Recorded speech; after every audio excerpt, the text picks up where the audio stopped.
اللہ نے فرمایا یا ایھا الذین آمنوا لا ترفعوا اصواتکم فوق صوت النبی، اے ایمان والو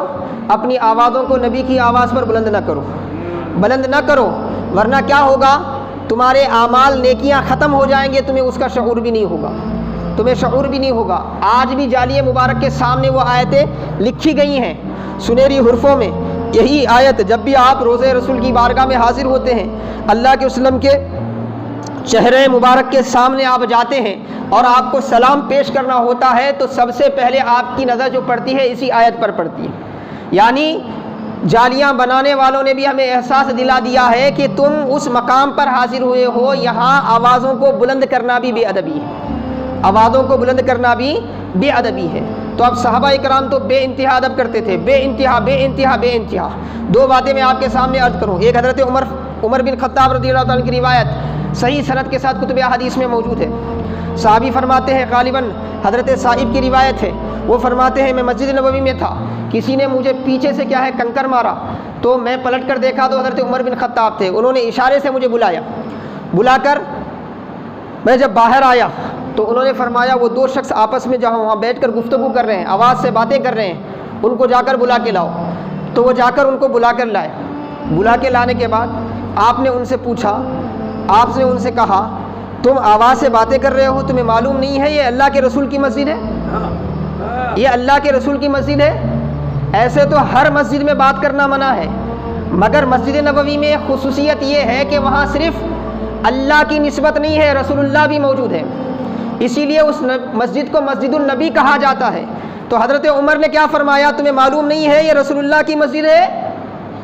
اور تم یہاں آواز بلند کرتے ہو، کہاں کے ہو؟ تو انہوں نے کہا ہم طائف کے ہیں۔ تو آپ نے فرمایا اگر مدینے کے ہوتے تو میں سزا دیتا تمہیں،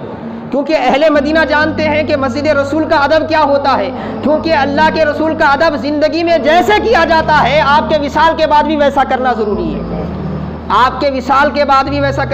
ہے، حضرت عائشہ صدیقہ رضی اللہ عنہا اپنے حجرے میں ہیں،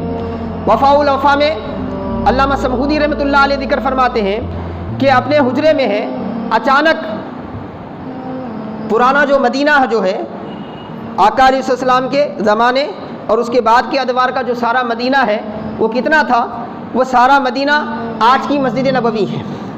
آج جو مسجد نبوی ہے اگر ہم ساری مسجد نبوی پھر لیں تو سمجھ لو کہ آپ نے اللہ کے وسلم کے زمانے کا سارا مدینہ پھر لیا، آپ ساری گلیاں پھر لی، ساری بستیاں پھر لی، سب مسجد نبوی میں آ گیا۔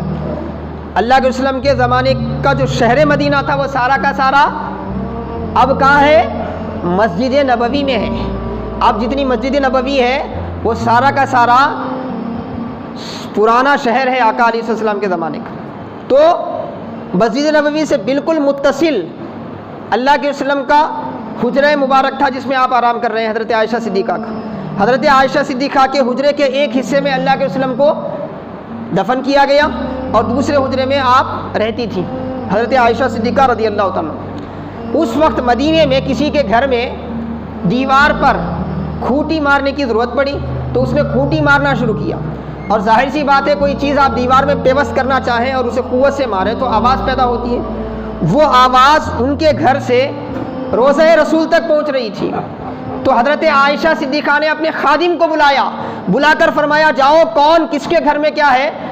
کھوٹی ماری جا رہی ہے، آواز آ رہی ہے، ان کو بلا کر لاؤ۔ ان کو بلا کر لانے کے بعد آپ نے فرمایا تمہیں معلوم نہیں ہے یہاں رسول اللہ صلی اللہ علیہ وسلم آرام فرما رہے ہیں اور تم یہاں پر آواز کرتے ہو؟